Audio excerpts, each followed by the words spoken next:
Hi, I'm Thomas Anderson. Like many of you, I work with computers. I like the freedom I feel outside the limitations of the real world. But computers are also mirrors, reflecting back who and what we are and the choices we make, the worlds we build. They also confront us with questions about why we want to choose this over that, why we want to make X instead of Y. Where do ideas of who we are and what we want even come from? You take the red pill, and I show you how deep the rabbit hole goes. This isn't real. What is real? How do you define real? For instance, I'm not even sure why I'm here. I remember waking up and thinking that I'm supposed to come here, that it was important for me to ask people, how do we know what is real? Hi, I'm Keanu Reeves. Over 20 years ago, I first played the character Thomas Anderson in the Matrix trilogy. Those films pioneered digital cinema with shots like bullet time. Back then, we talked a lot about where the digital age might take cinema and narrative. In an industry where actors have tried to remain perpetually young, we wondered about digital faces that could become immortal. Hi, I'm Carrie-Anne Moss, and I played Trinity in the Matrix films. 20 years ago, we asked ourselves how long it would be before faces and bodies could be changed as easily as we change clothes.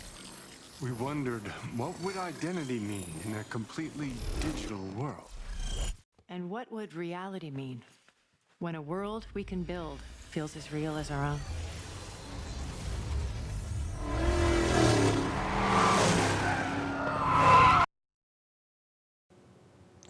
What's going on, guys? John out here with you. It is Tuesday, December 14th. How's everybody doing out there today? Now, this is going to be a tech demo. This is a free download for PlayStation 5 and Xbox Series console owners. So I suggest you do this right now. But this is a tech demo of Matrix Awakens using the Unreal 5 engine. And what this is intended to showcase is next-gen technology in terms of what graphics and everything else could be on the shorthand. So think about it like this, as I mentioned, with YouTube constrictions and things like that, it looks different than when you're actually playing the game. And also keep in mind, for me, I only still have 1080p. I am looking at the LG C1. It's probably a TV of the year from everything that I've heard. I know it launched at like 2500. I'm trying to get it down to like maybe 900 or 1000 for like the 45-inch, the lowest one that you can get. So I'm going to see if I can do that on Super Bowl to finally upgrade this 13-year-old TV, this Panasonic Viera. So maybe I can get you some 4K stuff, but this is just 1080p.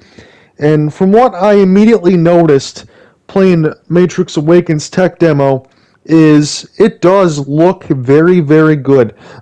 You'll notice that immediately as you're playing this game. And I'm sorry, I haven't watched any of the first 3 movies. I know the 4th movie is coming out.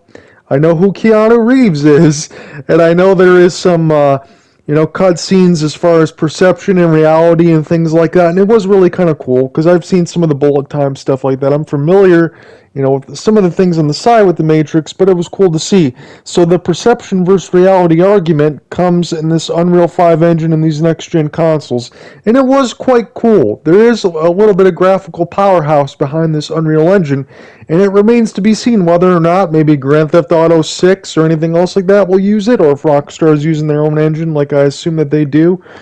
But this was a nice teaser as far as everything else in the looks and what possibly could be for next gen. Because look, I hear a lot of you guys saying out there that maybe these consoles haven't wowed you as much as they should. And I always keep going back to this, whether or not you think it's true or not.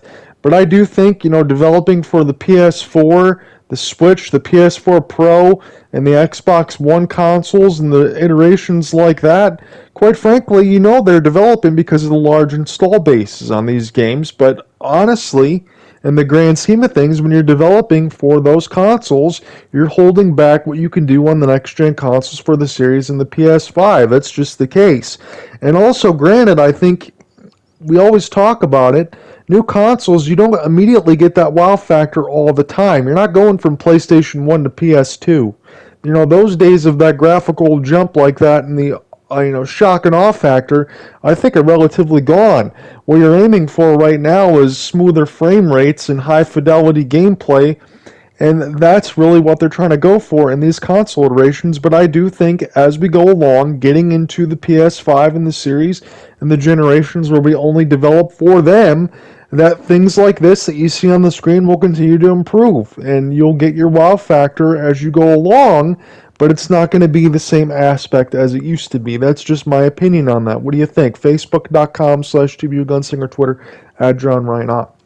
So, as far as this game goes, again, you have the scripted sequence at the beginning when they're talking, and then you have the scripted sequence of the shootout chase, and everything else, again, does look very good. But what you will notice, especially from playing, even if you play on the series and you're playing 120 frames per second, like Gears of War and things like that, you go from that to 60, I'm sure you're going to notice a difference. Again, I don't have a series console, so I can't comment on that, but I'm sure you're going to notice a difference from 60 to 120, and you're definitely, I can comment on this, you're definitely going to notice a difference from going from 60 frames to like 30 to 33 or whatever is supposedly targeted on this, because, from playing the Demon's Souls remake and Returnal and things like that, and then going and playing this, I'm not going to sit here and lie to you and say that I felt sick, but it did feel a little bit jarring as I was playing the game, because I could tell the frames and everything else were just a little bit choppy.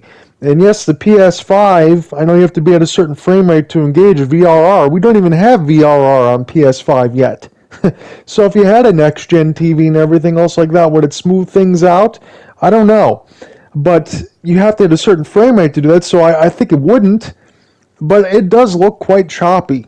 That's the one thing you notice. For as high fidelity as the graphics look like right now, it looks quite choppy when you're playing the game. And if I was, reviewing this game as it came out on an official release and it played like that, it'd be getting slammed a little bit because it just doesn't feel fluid as it should. I think this is just the front end graphical showcase of what it can do, and a glorified tech demo, and that's great, but even as the glorified tech demo, you're going to notice that it doesn't always feel like you would expect it to.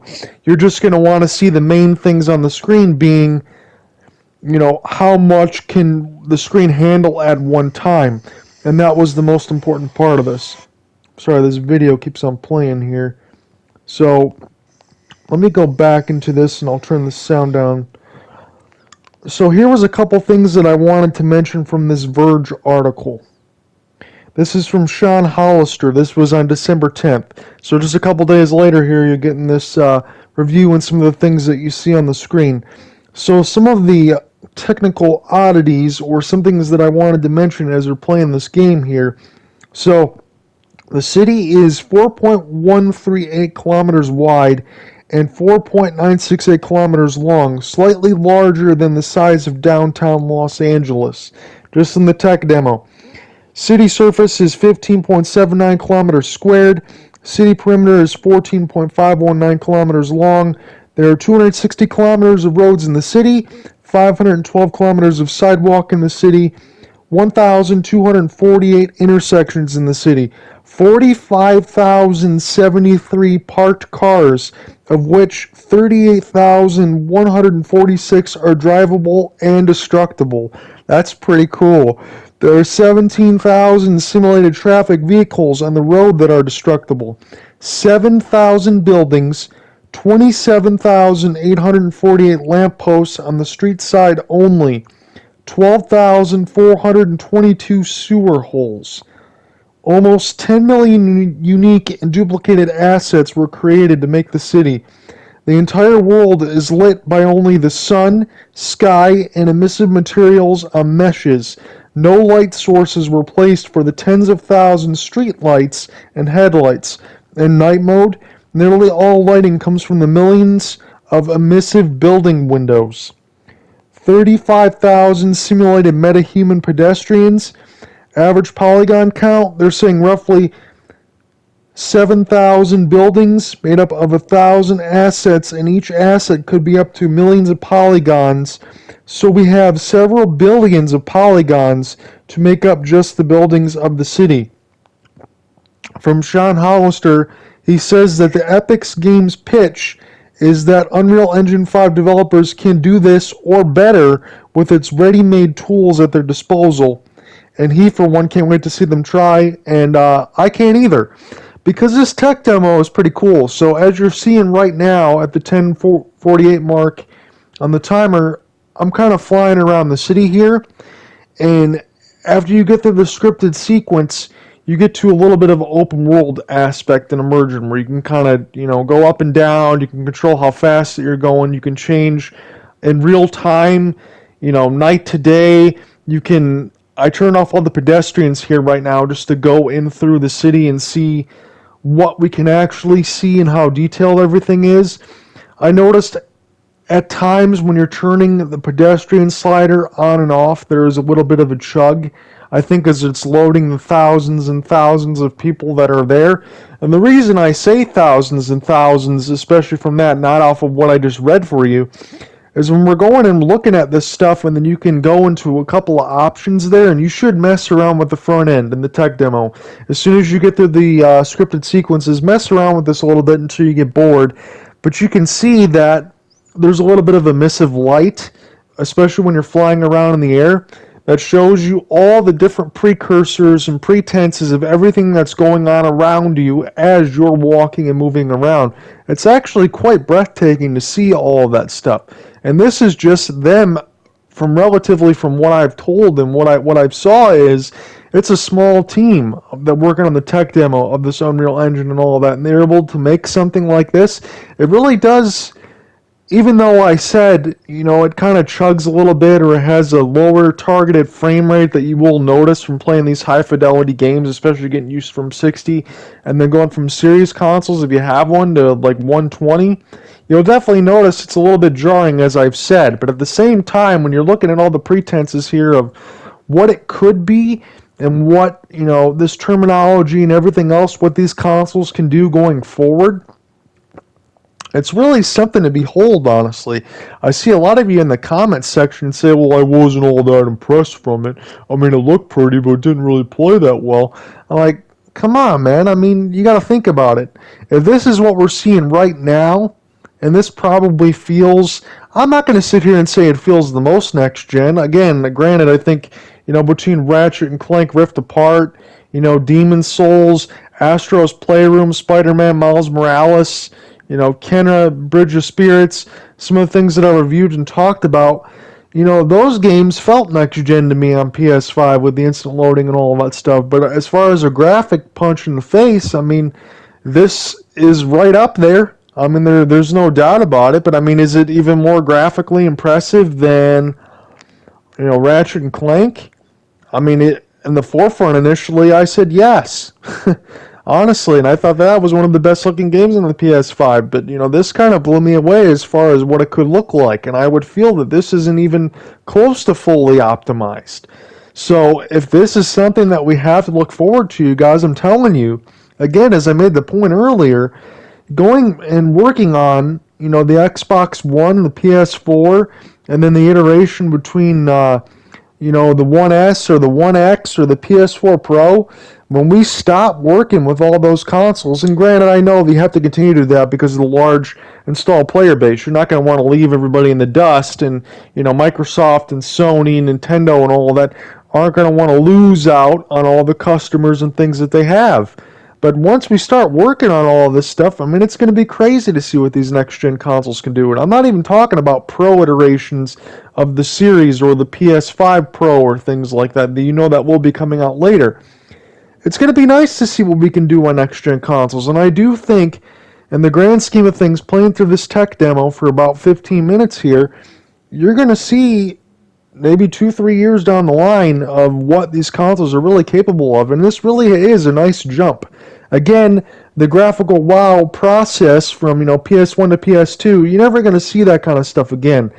What I've talked about at length is trying to find games to get more frames per second, more high fidelity with these frame rates, and that's what we're going for as far as we press on, between PS5, PS6, PS7, the next console games and things like that. This is what we're going to be getting, is just a stable, instead of 4K 60 benchmark where it's pretty much 4K 30, we're going to be heading next console generation to a stable 4K 60. And the 7 iteration, PS7, we go another 5-6 years in the future, we're going to probably be heading to a more stable frame rate of 4K 120. This is what we're going to be seeing. So if this is a glimpse of what we got right now, I encourage you to check it all out, and let me know your comments and thoughts below. Facebook.com/TubuGunslinger, Twitter @JohnReinott. This was a look of Matrix Awakens tech demo for PS5 and Xbox Series consoles. I thought it was pretty cool. Check it out. It's free. Download it. Let me know what you think. Peace, guys.